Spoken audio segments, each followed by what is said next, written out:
Kadodara GIDC પોલીસે bullet train પ્રોજેક્ટમાંથી cable ચોરી કરનાર 2 આરોપીઓને મુદ્દામાલ સાથે ગણતરીના કલાકોમાં ઝડપી પાડ્યા છે. આ ચોરી અંતરાલી ગામ પાસે ચાલી રહેલ નેશનલ હાઈસ્પીડ રેલ કોર્પોરેશન લિમિટેડના સ્ટેશન વિસ્તારમાં થઈ હતી. ગત તારીખ 22 ફેબ્રુઆરી 2024ના રોજ બપોરે આશરે 2 વાગે ખુલ્લી જગ્યામાંથી ઇલેક્ટ્રિકલ વિભાગના આરઆર કંપનીના કુલ 779.5 મીટર વાયરની ચોરી થઈ હતી.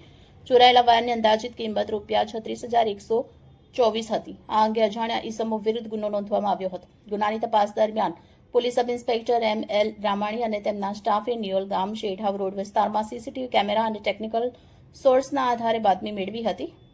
આ બાતમીના આધારે પોલીસે વોચ ગોઠવી કાર્યવાહી કરતા આરોપીઓને મુદ્દામાલ સાથે પકડી પાડ્યા હતા. પકડાયેલા આરોપીઓની ઓળખ મોહમ્મદ દાનિશ તોકીર શેખ અને અલી હુસૈન ઇસ્લામ શેખ તરીકે થઈ છે. બંને હાલ નિયોલ ગામના રહેવાસી છે.